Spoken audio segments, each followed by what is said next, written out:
નમસ્કાર વિદ્યાર્થી મિત્રો, એકાઉન્ટ વિષયમાં આપણે છઠ્ઠા ચેપ્ટરનો અભ્યાસ કરી રહ્યા છીએ, ભાગીદારની નિવૃત્તિ કે વૃદ્ધિ. આ ચેપ્ટરમાંથી છે તમને 8 માર્ક્સના જે દાખલાઓ પૂછાવાના છે એ દાખલાઓમાંથી આપણે 5મા દાખલાથી શરૂઆત કરેલ છે. એમાંથી આજે આપણે 10મા દાખલા 5, 6, 7, 8 અને 9 આ 5 દાખલા આપણે જોઈ ગયા. ત્યાર પછીનો આજે આપણે 10મા દાખલાનો છે એ અભ્યાસ કરીશું. ટેક્સ્ટ બુકમાં દાખલા નંબર 10 પેજ નંબર હશે 268 એટલે સાથે ટેક્સ્ટ બુક રાખજો એટલે ખ્યાલ આવશે. રકમમાં જો સૌથી પહેલા આપણે રકમને વાંચીશું તો 10મા દાખલામાં દીપ, જ્યોતિ અને ગીતા તેમની મૂડીના પ્રમાણમાં નફો નુકસાન વહેંચતા ભાગીદારો છે. બરોબર, જો કે આપણે આ બાબતો આગલા ચેપ્ટરમાં પણ આવી ગઈ. આ તમને કીધું કે જૂના ભાગીદારો કોણ છે તો કે દીપ, જ્યોતિ અને ગીતા. આ ત્રણેય ભાગીદારો છે એનું નફા નુકસાનનું પ્રમાણ આપેલ નથી. જો સાવ ન આપ્યું હોત તો આપણે ત્રણેયનું કેટલું ગણત 1:1:1. પણ અહીંયા તમને કહી દીધું કે ત્રણેય ભાગીદારો છે એ કયા પ્રમાણમાં નફો નુકસાન વહેંચે છે તો કે મૂડીના પ્રમાણમાં. તો આપણે ત્રણેય ભાગીદારોની જે મૂડી છે એ મૂડી ઉપરથી એનું પ્રમાણ શું કરવાનું, શોધવાનું. તો એ જો તમને નીચે પાકા સરવૈયામાં ત્રણેયની મૂડી જો એટલે તમને ખ્યાલ આવશે કે દીપ, જ્યોતિ અને ગીતા. ત્રણેય ભાગીદારોની મૂડી જો દીપની મૂડી કેટલી છે તો કે 1 લાખ, જ્યોતિની મૂડી 1,50,000 અને ગીતાની મૂડી કેટલી છે 1 લાખ. આ ત્રણેય ભાગીદારોની મૂડી છે એ મૂડી ઉપરથી આપણે એનું શું શોધવાનું, પ્રમાણ શોધવાનું. મૂડી ઉપરથી પ્રમાણ શોધવું એટલે સરળ છે. જે મૂડી છે એ મૂડીને સાદું ટૂંકમાં સ્વરૂપ નાનું આપતું જવાનું. જે છે એની કિંમત વધે એનું શું કહેવાય, પ્રમાણ. તો જ્યારે તમને મૂડી ઉપરથી પ્રમાણ શોધવાનું કીધું, સૌથી પહેલા તો સરખા શૂન્ય બધામાંથી કાઢી નાખો. અહીં કેટલા શૂન્ય છે 4, અહીંથી 4 અને અહીંથી 4. હવે પ્રમાણ કેટલું રહ્યું તો કે 10:15:10. આ એક પ્રમાણ જ છે. બરાબર, અહીંથી ન ખબર પડે, કાંઈ ન ખબર પડે, સરખા શૂન્ય કાઢી નાખવાના. જે વધે ને ભાગીદારોનું શું ગણી લેવાનું, પ્રમાણ. પણ આપણે કેમ પ્રમાણમાં લખતા હોય કે હજી આને છેદ આવડે તો શું કરવાનું, ઉડાડવાનું. જો 5 વડે ભાગ આપો ત્રણેયના ભાગ આવશે. 5×2 = 10, 5×3 = 15 અને 5×2 = 10. હવે એના ભાગ પડે નહીં. તો અહીંયા આપણે ભાગીદારોનું જૂનું પ્રમાણ છે કેટલું ગણવાનું, 2:3:2. આ મૂડી ઉપરથી શું શોધ્યું કહેવાય, પ્રમાણ. આ ભાગીદારોનું પ્રમાણ છે કેટલું આવશે 2:3:2. આ જૂનું પ્રમાણ. તારીખ 31/3/2017 ના રોજ તેમની પેઢીનું પાકું સરવૈયું નીચે મુજબ હતું. નીચે તમને રકમમાં શું આપેલ છે, પાકું સરવૈયું. સૌથી પહેલા હવાલા જો. ઉપરની તારીખે જ્યોતિ નિવૃત્ત થાય છે. 3 માંથી કોણ નિવૃત્ત થાય છે, જ્યોતિ. હવે આગળ કીધું ભાગીદારોએ એવું નક્કી કર્યું કે પહેલો દીપ અને ગીતાનું નવું નફા નુકસાનનું પ્રમાણ 1:1 રાખવું. કે હવે જે જ્યોતિ નિવૃત્ત થઈ જાય છે તો દીપ અને ગીતાનું નવું પ્રમાણ છે કેટલું ગણવાનું, 1:1. એ નવું પ્રમાણ છે, જરૂર પડે તો આપણે એને ધ્યાનમાં લેશું. આગળ કીધું પાઘડીનું મૂલ્ય ₹70,000 આપવામાં આવ્યું. એમ કીધું જ્યારે જ્યોતિ નિવૃત્ત થાય છે ત્યારે પેઢીની પાઘડીનું મૂલ્ય કેટલું આપવામાં આવ્યું, 70,000. હા, આ પાઘડીની આમનો હંમેશા એક જ થશે. જે લાભ લેનાર હોય એના મૂડી ખાતે ઉધાર, જે નિવૃત્ત થાય છે એના મૂડી ખાતે શું કરવાનું, જમા. અહીંયા તમને પાઘડી છે એ કોની આપેલ છે, પેઢીની. એટલે એમાંથી આપણે માત્ર કોના ભાગની શોધવાની, જ્યોતિના. બીજો હવાલો દેવાદારો પર ઘાલખાદ અનામત 10% સુધી શું કરવી, ઘટાડવી. તો જો પાકા સરવૈયામાં દેવાદારો આપેલા હશે એમાં ટીક કરો. ત્રીજો હવાલો સ્ટોક તેની પડતર કિંમત કરતા 25% વધારે કિંમતે દર્શાવેલ છે. જે પડતર કિંમતથી શું કરવો, નોંધવો. તો અહીંયા સ્ટોક આપેલ હશે એમાં ટીક કરો. ટ્રેડમાર્કના ₹60,000 ચાલુ વર્ષે ચૂકવેલ છે જે કુલ 6 વર્ષ માટેના છે. તો ટ્રેડમાર્ક આપેલ છે એમાં ટીક કરો. ત્યાર પછીનો હવાલો પ્રોવિડન્ટ ફંડની જવાબદારી ₹30,000 નક્કી થઈ. પ્રોવિડન્ટ ફંડ આપેલ છે પાકા સરવૈયામાં મૂડી દેવા બાજુ એમાં ટીક કરો. અને સૌથી મહત્વનો હવાલો છઠ્ઠો હવાલો નવી પેઢીની કુલ મૂડી જૂની પેઢીની કુલ મૂડી જેટલી જ રાખવી. આ મૂડી દીપ દીપ અને ગીતા તેમના નવા નફા નુકસાનના પ્રમાણમાં શું કરશે? રાખશે. આ માટે તફાવતની રકમ તેમના ચાલુ ખાતે શું કરવી? લઈ જવી. અત્યારે હવાલાને કાંઈ વિચારવાની જરૂર નથી. આપણે સૌથી છેલ્લે હવાલો આવશે ત્યારે આપણે એને ધ્યાનમાં લેશું. જરૂરી ખાતા અને નિવૃત્તિ બાદનું પાકું સરવૈયું શું કરો? તૈયાર કરો. રકમ હવાલાઓ ઠીક થઈ જાય પછી હવે સૌથી પહેલા આપણે કોની વિગતોની નોંધ કરશું? તો કે પાકા સરવૈયાની. તો પાકા સરવૈયામાં જોતા જાઓ જવાબદારી એટલે કે મૂડી દેવા બાજુ પહેલી વિગત શું આપેલ છે? મૂડી. મૂડી ખાતામાં કઈ બાજુ આપેલ છે? જમા બાજુ. પણ અહીંયા વિગત શું લખવાની? બાકી આગળ લાવ્યા. દીપની મૂડી કેટલી છે? 1 લાખ. જ્યોતિની મૂડી 1,50,000 અને ગીતાની મૂડી તો કે 1 લાખ.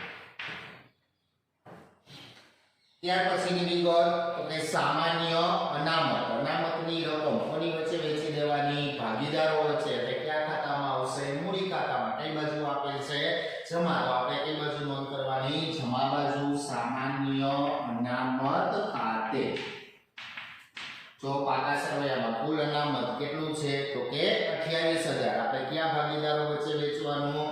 જૂના ભાગીદારો વચ્ચે. કયા પ્રમાણમાં વેચવાનું? જૂના પ્રમાણમાં. તો ત્રણેય વચ્ચે 2:3:2 ના પ્રમાણમાં વેચો. કેલ્ક્યુલેટરમાં ગણતરી કરતા જો 28,000 × 2 / 7 એટલે દીપના ભાગે છે એ રકમ કેટલી આવશે? 8,000. એ જ રીતના 28,000 × 3 / 7 તો એના ભાગે રકમ છે એ કેટલી આવશે? 12,000. દીપ અને ગીતાનું પ્રમાણ સરખું છે તો બંનેની રકમ પણ કેવી આવશે? સરખી. તો એના ભાગે પણ કેટલા આવશે? 8,000. ત્યાર પછીની વિગત લેણદારો. લેણદારો એ પેઢી માટે શું કહેવાય? દેવું. દેવું છે એટલે ક્યાં આવશે? મૂડી દેવા બાજુ લેણદાર. એમાં હવાલો નથી એટલે રકમ આપણે સીધી બહારના કોલમમાં 60,000. ત્યાર પછીની વિગત પ્રોવિડન્ટ ફંડ. પ્રોવિડન્ટ ફંડ એ પણ પેઢી માટે શું કહેવાય? દેવું. એટલે મૂડી દેવા બાજુ પ્રોવિડન્ટ ફંડ. કેટલી રકમ આપેલ છે? 32,000. પણ એમાં હવાલો છે એટલે આપણે રકમ છે ક્યાં રાખશું? અંદરના કોલમમાં. મૂડી દેવા બાજુની વિગતો પૂરી. સામે જો મિલકત લેણા બાજુ પહેલી વિગત શું આપેલ છે? પાઘડી. જ્યારે પાકા સરવૈયામાં જૂની પાઘડી આપેલ હોય ત્યારે એ રકમ આપણે અનામતની જેમ કોની વચ્ચે વેચી દેવાની? ભાગીદારો વચ્ચે. એટલે કયા ખાતામાં આવશે? મૂડી ખાતામાં. કઈ બાજુ આપેલ છે?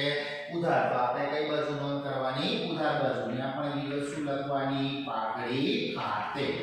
જો પાકા સરવૈયામાં કુલ રકમ કેટલી આપેલ છે? પાઘડીની 14,000. કયા ભાગીદારો વચ્ચે વેચવાની? જૂના ભાગીદારોને. કયા પ્રમાણમાં? જૂના પ્રમાણમાં. તો 14,000 ને 2:3:2 ના પ્રમાણમાં વેચો એટલે દીપના ભાગે છે એ રકમ કેટલી આવશે? 4,000. જ્યોતિના ભાગે 6,000 અને 4,000. આ બધી ગણતરી છે એ તમે કેલ્ક્યુલેટરમાં સાથે કરજો એટલે તો તમને ખ્યાલ આવશે. ત્યાર પછીની વિગત જમીન મકાન. જમીન મકાનની પેઢીની શું કહેવાય? મિલકત. મિલકત છે એટલે ક્યાં આવશે? મિલકત એના બાજુ જમીન મકાન. કેટલી રકમ છે પાકા સરવૈયામાં? 2 લાખ. હવાલો નથી એટલે આપણે રકમ સીધી ક્યાં લખી નાખશું? બહારના કોલમમાં. ત્યાર પછીની વિગત ટ્રેડમાર્ક. ટ્રેડમાર્કની પેઢીની શું કહેવાય? મિલકત. મિલકત છે એટલે મિલકત લેણા બાજુ ટ્રેડમાર્ક. આ કેવી મિલકત કહેવાય? અદ્રશ્ય મિલકત. કુલ રકમ કેટલી આપેલ છે? 60,000. એમાં હવાલો છે એટલે રકમ ક્યાં રાખશું? અંદરના કોલમમાં. ત્યાર પછીની વિગત સ્ટોક. સ્ટોક એ પણ પેઢીની શું કહેવાય? મિલકત. એટલે મિલકત લેણા બાજુ સ્ટોક. કેટલી રકમ આપેલ છે સ્ટોકની? 50,000. એમાં પણ હવાલો છે એટલે રકમ ક્યાં રાખશું? અંદરના કોલમમાં. ત્યાર પછીની વિગત દેવાદારો. દેવાદારો પણ પેઢીનું શું કહેવાય? લેણું. લેણું છે એટલે ક્યાં આવશે? મિલકત લેણા બાજુ દેવાદારો. પણ જ્યારે દેવાદારોમાં હવાલો હોય ત્યારે આપણે દેવાદારોની કઈ કિંમત ધ્યાનમાં લેવાની? મૂળ કિંમત. કેટલી આપેલી છે? 40,000. કારખાનામાં ધ્યાનમાં લેશું પણ ત્યારે હવાલો આવે ત્યારે. ત્યાર પછી બેંક. રોકડ કે બેંક પેઢીની મિલકત છે પણ આપણે એની નોંધ ક્યાં કરવાની? રોકડ બેંક ખાતામાં. કઈ બાજુ આપેલ છે? ઉધાર. તો આપણે કઈ બાજુ લખશું? ઉધાર બાજુ. અહીંયા પણ વિગત શું લખવાની? બાકી આગળ લાવ્યા. કેટલી રકમ આપેલ છે બેંકની? 22,000. એટલે આપણે અહીંયા રકમ છે કેટલી નોંધશું? 22,000. પાકા સરવૈયાની બધી વિગતો છે એ પૂરી. હવાલામાં જો અત્યાર સુધી આપણે જે વિગતોની નોંધ કરી દરેક વિગતોની માત્ર કેટલી અસર થાય એક જ, પણ જ્યારે આપણે હવાલાઓની અસર આપશું ત્યારે દરેક હવાલાની છે ઓછામાં ઓછી કેટલી અસર થવી જોઈએ? બે અસર. પેલો હવાલો દીપ અને ગીતાનું નવું નફા નુકસાનનું પ્રમાણ કેટલું છે? એક જેમ એક. જરૂર પડે તો આપણે એને ધ્યાનમાં લેશું. આગળ જો શું કીધું?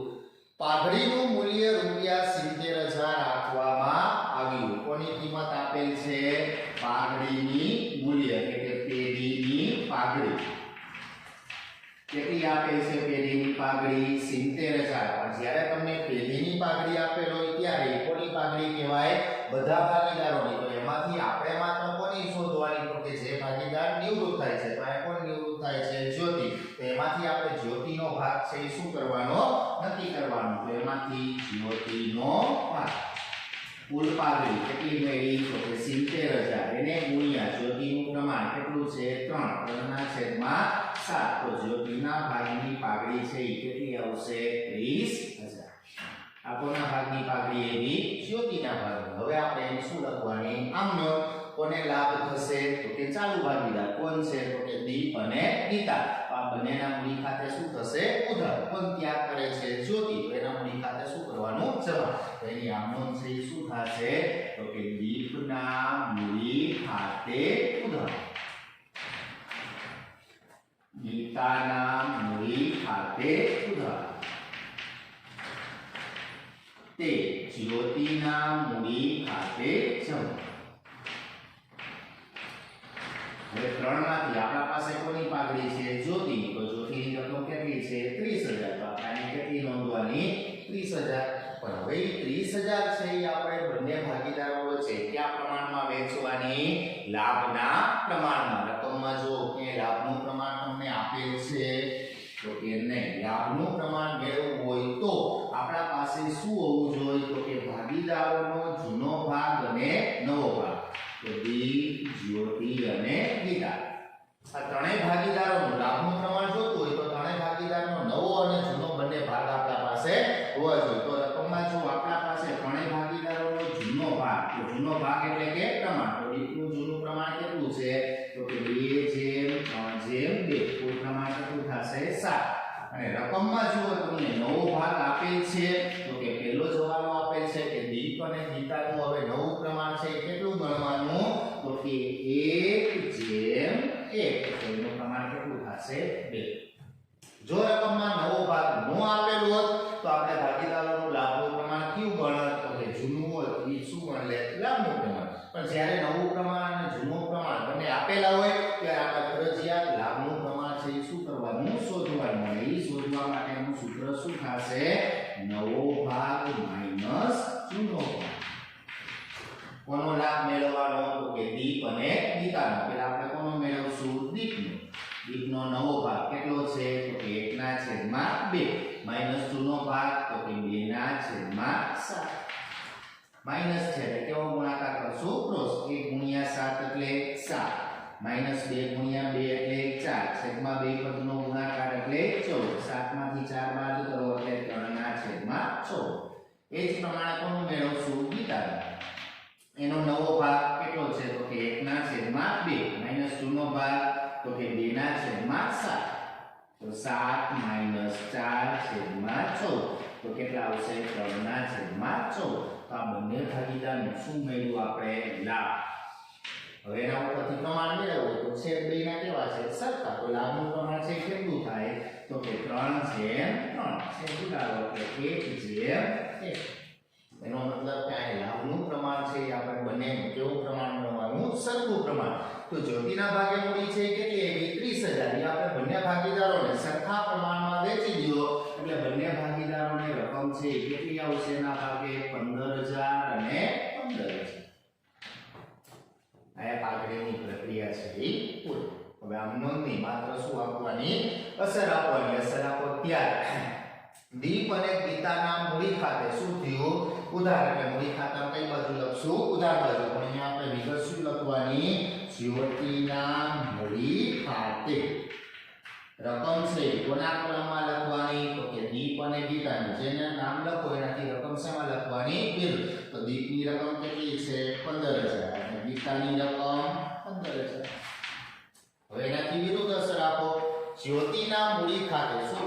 જમા, તો આપણે કઈ બાજુ નોંધ કરશું? જમા બાજુ. અહીંયા વિગત શું લખવાની?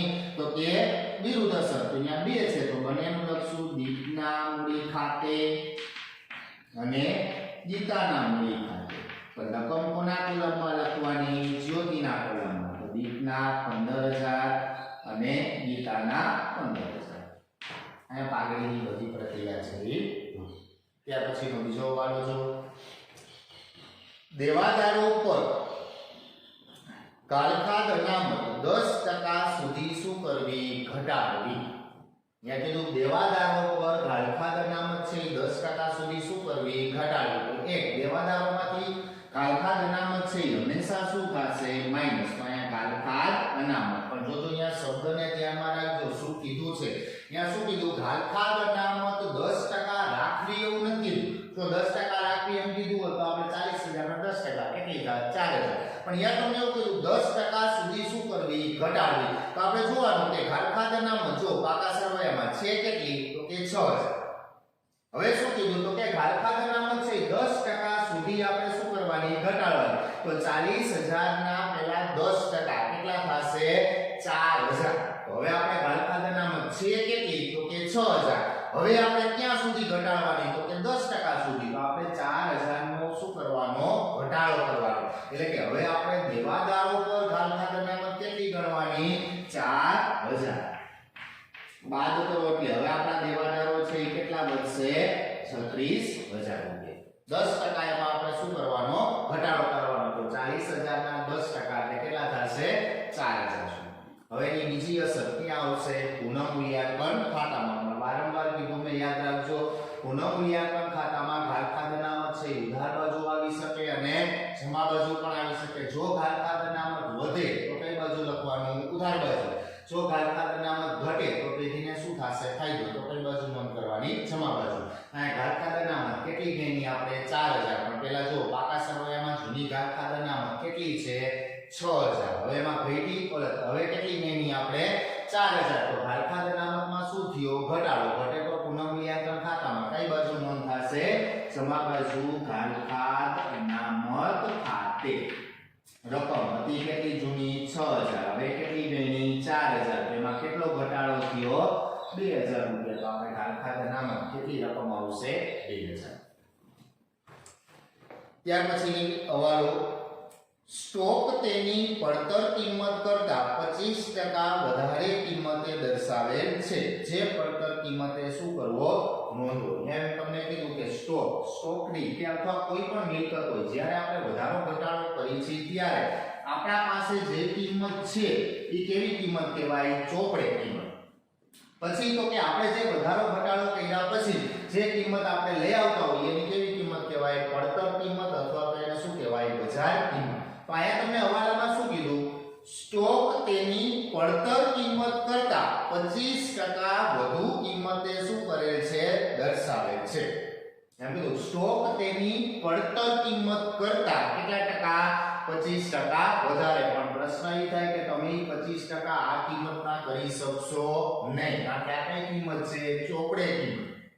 જો તમને એમ કીધું હોત કે સ્ટોક તેની ચોપડે કિંમત કરતા 25% વધારે છે તો આપણે સીધા કેટલા ટકા કરી નાખો? 25%. પણ આ શું કીધું? સ્ટોક તેની પડતર કિંમત કરતા. તો સૌથી પહેલા આપણા પાસેની પડતર કિંમત છે નહીં. તો સૌથી પહેલા આપણે સ્ટોકની પડતર કિંમત શું કરવી પડે? શોધવી પડે.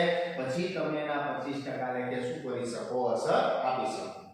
તો સૌથી પહેલા આપણે સ્ટોકની પડતર કિંમત શોધવી હોય તો આપણા પાસે સ્ટોકની કોઈ કિંમત છે નહીં. તો આપણે સ્ટોકની કિંમત છે શું કરશું? ધારી લેશું. આપણા પાસે પડતર કિંમત છે જ નહીં તો આપણે ધારી લેવાની કે ધારો કે પડતર કિંમત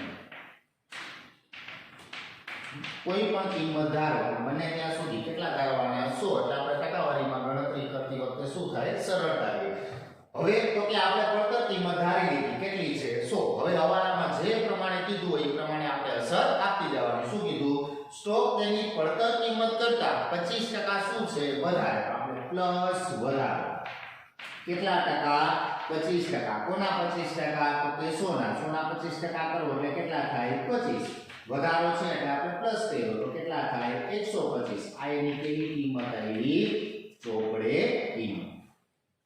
હવે ખ્યાલ આવ્યો કે આપણા પાસે જે છે એ કઈ કિંમત છે ચોપડે કિંમત તો અહીંયા આપણે ધાર લીધું કે પડતર કિંમત કેટલી છે 100 એના 25% શું છે વધારો એટલે આપણે 25% વધારો કર્યો ચોપડે કિંમત છે એ કેટલી 125 પણ આ જે કિંમતો છે એ આપણે કેવી કિંમતો છે ધારેલ કિંમતો હવે આપણે એને ગણવાનું એના આધારે આપણે નક્કી કરશું સ્ટોકની પડતર કિંમત કેટલી હોય હવે આપણે એની ત્રિરાશિ મૂકશું કે ચોપડે કિંમત અને પડતર કિંમત ચોપડે કિંમત કેટલી હોય તો કે 125 ત્યારે એની પડતર કિંમત કેટલી છે તો કે 100 ચોપડે કિંમત 125 હોય ત્યારે એની પડતર કિંમત કેટલી છે 100 તો ચોપડે કિંમત તો આપણા પાસે છે કેટલી છે 50000 ત્યારે એની પડતર કિંમત કેટલી ત્રિરાશિ મૂકો એટલે કેવો ગુણાકાર થાય ચોપડે ગુણાકાર 50000 ગુણ્યા 100 છેદમાં 125 એ ગુણાકાર કરો એટલે આના કેલ્ક્યુલેટરમાં ગણતરી કરો 50000 ગુણ્યા 100 ભાગ્યા ગુણ્યા 125 ભાગ્યા ગુણ્યા 100 ભાગ્યા 125 એટલે એની કિંમત છે એ કેટલી આવશે 40000 તો આ સ્ટોકની કિંમત છે કેટલી આવશે 40000 40000 જે કિંમત છે કેવી કિંમત મળી આપણે પડતર કિંમત પણ સ્ટોકની પડતર કિંમત કેટલી આવશે 40000 હવે જે કીધું એના 25% કરો અથવા તો હવે આપણે સીધું જોઈએ તો આપણે ખ્યાલ આવી જાય 50000 હતી હવે પડતર કિંમત 40000 તો એમાં શું થયો તો કે ઘટાડો કેટલો ઘટાડો થશે તો કે 10000 વિધાલે કેટલા આવ્યા 40000 તો આ 10000 છે કોના 25% હોય પડતર કિંમતના 40000 ના 25% કરો એટલે રકમ છે કેટલી આવે 10000 સ્ટોકની કિંમતમાં શું થયો ઘટાડો તો બીજી અસર ક્યાં આવશે પુનઃમૂલ્યાંકન ખાતામાં કઈ બાજુ આવશે ઉધાર બાજુ બીજો શું લખવાની સ્ટોક ખાતે રકમ છે કેટલી આવશે 10000 ત્યાર પછીનો હવાલો ટ્રેડમાર્કના રૂપિયા 60000 ચાલુ વર્ષે શું કરેલ ચૂકવેલ છે જે કુલ 6 વર્ષ માટેના છે હવે એમ કીધું ટ્રેડમાર્કના છે એ આપણે કેટલા ચૂકવી દીધા તો કે 60000 પણ એ કેટલા વર્ષના છે 6 વર્ષના તો આપણે તો માત્ર આટલા વર્ષના લેવાના તો આપણે 1 વર્ષના જોતા હોય તો 60000 કેટલા વર્ષના છે 6 વર્ષના તો 60000 ભાગ્યા 10 એટલે 6 તો આપણા ભાગની રકમ છે આ વર્ષની આપણી 1 વર્ષની રકમ છે એ કેટલી આવશે 10000 રૂપિયા અને માઈનસ ઘટાડો 60000 ભાગ્યા 6 જેટલા વર્ષના હોય એટલા વર્ષ વડે એનો શું કરી નાખવાનો ભાગાકાર તો આપણા વર્ષના માત્ર કેટલા આવશે 10000 તો બહારના કોલમમાં કેટલા આવશે 50000 એનો મતલબ કે આપણે પેઢીને આ વર્ષે નુકસાન કેટલું ગણવાનું 10000 પેઢી એવું 6 વર્ષ સુધી દરેક વર્ષે 10,000 છે નુકસાન તરીકે ગણશે તો ટ્રેડમાર્કની કિંમતમાં શું થયો ઘટાડો પુનઃમૂલ્યાંકન ખાતામાં કઈ બાજુ આવશે ઉધાર બાજુ ટ્રેડમાર્કની એક પ્રકારની આપણી મિલકત એની કિંમત શું થઈ ગઈ ટ્રેડમાર્ક ખાતે રકમ છે કેટલી આવશે 10000 ત્યાર પછીનો હવાલો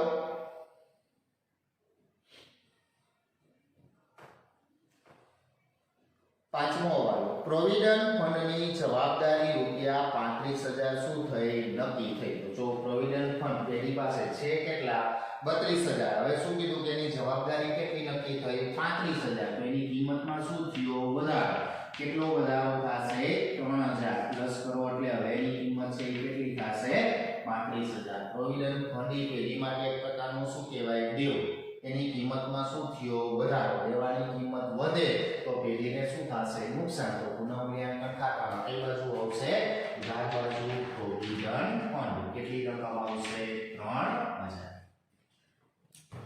ત્યાર પછીની વિગત હવે સૌથી છેલ્લી અને મહત્વની બાબત છે કે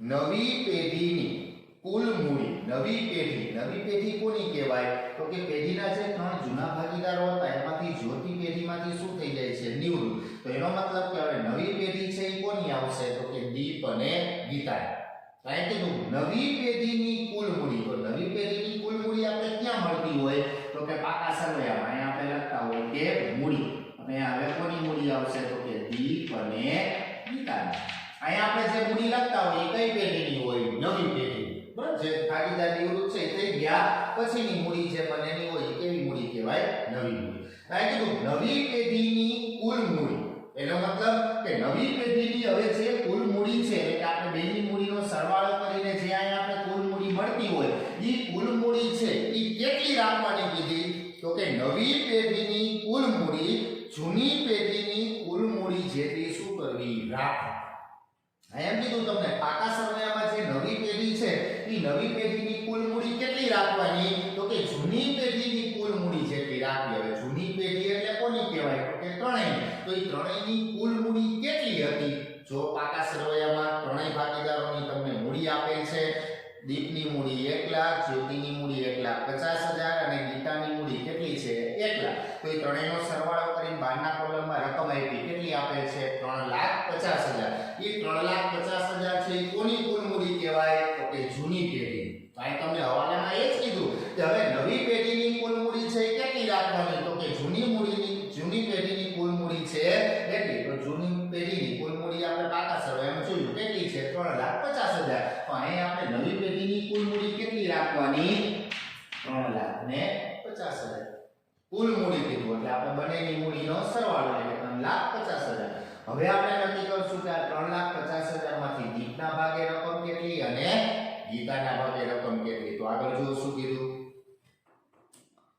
રાખી આ મૂડી દીપ અને ગીતા તેમના નવા નફા નુકસાનના પ્રમાણમાં શું કરશે રાખશે તો એમ કીધું કે આ મૂડી છે એ દીપ અને ગીતા તેમના નવા નફા નુકસાનના પ્રમાણમાં તો બંનેનું નવું નફા નુકસાનનું પ્રમાણ છે એ કેટલું છે તો કે 1:1 તો અહીંયા આપણે બંનેની મૂડી છે એમના નવા નફા નુકસાનના પ્રમાણમાં રાખવાની તો આપણે બંનેની મૂડી છે કેટલી રાખશું તો કે 1:1 ના પ્રમાણમાં શું કરી દેવાની વેચી દેવાની કારણ મૂડીને 1:1 ના પ્રમાણમાં વેચો એટલે દીપના ભાગે રકમ છે એ કેટલી આવશે 1,75,000 અને ગીતાના ભાગે રકમ કેટલી આવશે 1,75,000 બસ આ દાખલામાં જે નવી બાબત હતી માત્ર આટલી જ હતી કે બંને ભાગીદારો અત્યાર સુધી આપણે શું કરતા તો કે આ મૂડી છે એ આપણે ક્યાંથી લઈ આવતા મૂડી ખાતામાં અહીંયા આપણે મૂડી ખાતું બંધ કરતા જે તફાવત આવતો એ તફાવતને આપણે મૂડી તરીકે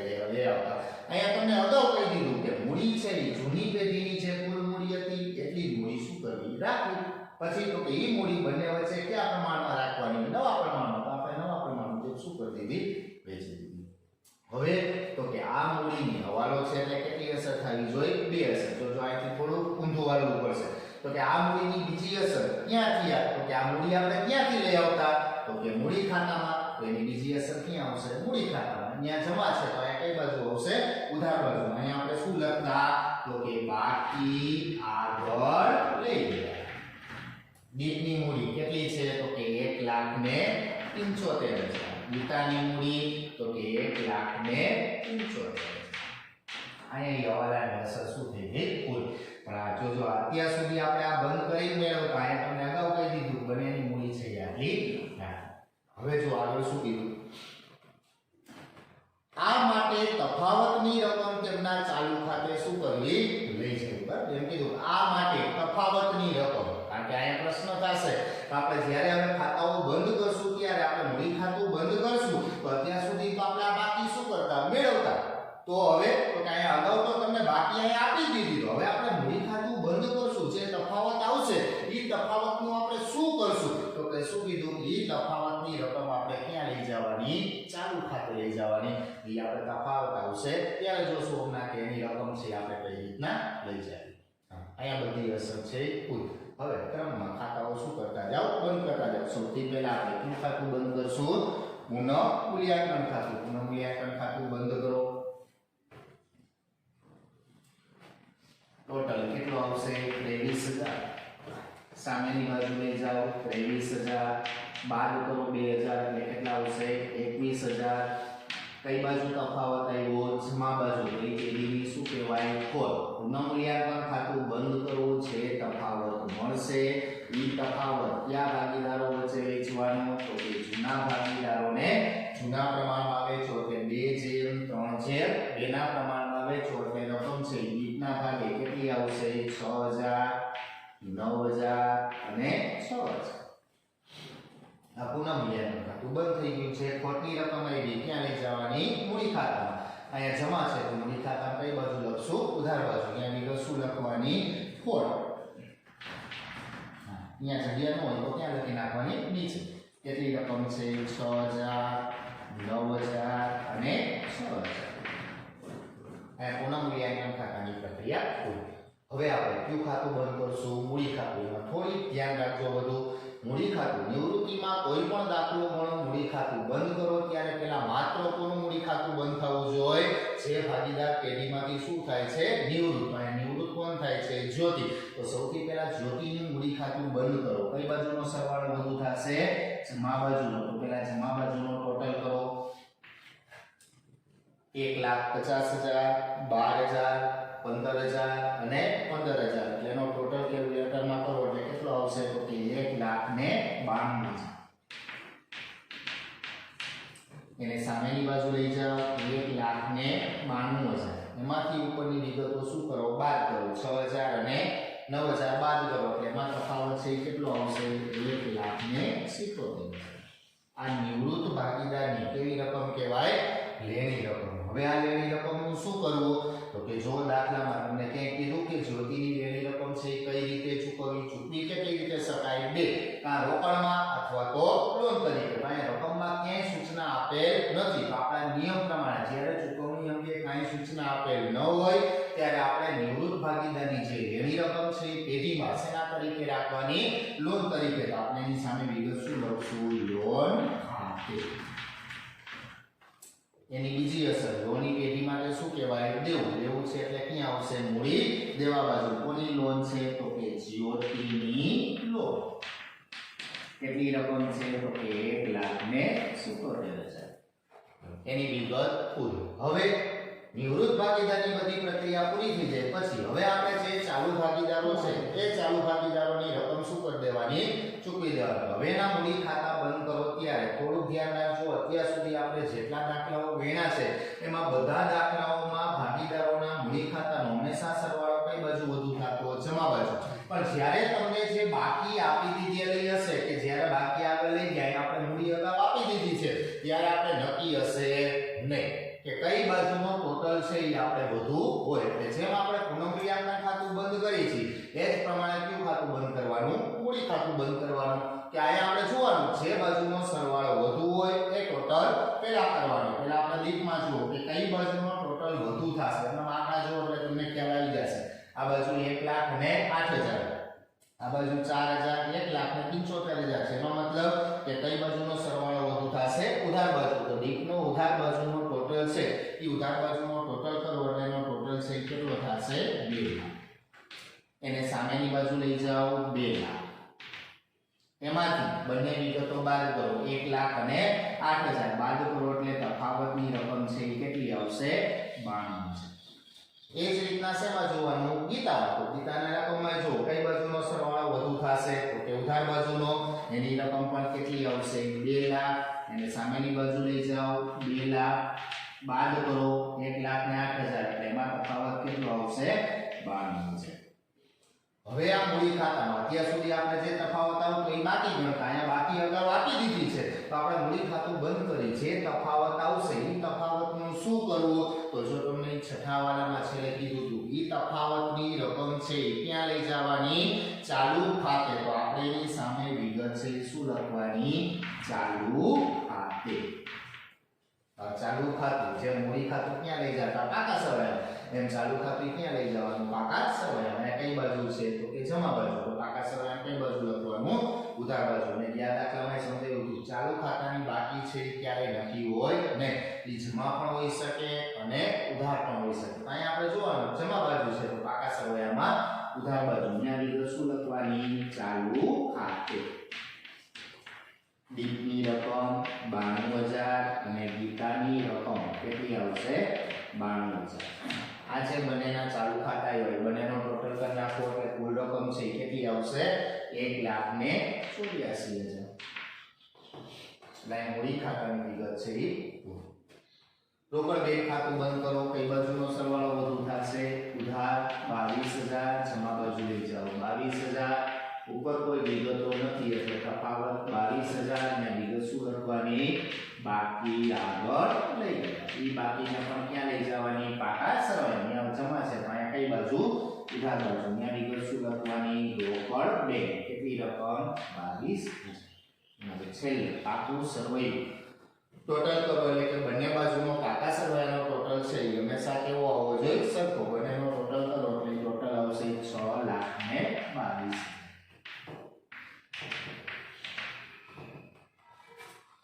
અહીંયા છે એ વિગત પૂરી કરો એટલે આ દાખલામાં નવી બાબત જે હતી શેની હતી તો કે ભાગીદારોની મૂડી કે નવી પેઢીની મૂડી છે એ જૂની પેઢીની મૂડી જેટલી લાગી એટલે આપણે મૂડી અગાઉ લખી નાખવાની પછી મૂડી ખાતું બંધ કર્યા પછી જે તફાવત આવ્યો એ તફાવતને આપણે ક્યાં લઈ ગયા ચાલુ ખાતે લઈ ગયા બરાબર કે બુકમાં જ લખવાનો છે દાખલો અગાઉ મેં કીધું એ પ્રમાણે વારંવાર એક વખત દાખલો સમજી પછી મોઢે ગણવા માટેનો પ્રયત્ન કરજો અને એની સાથે સાથે એક દાખલો વધારાનો હોમવર્કમાં છે આપીશ જે તમારે રફનોટમાં પણ તમે ગણી શકશો નમસ્કાર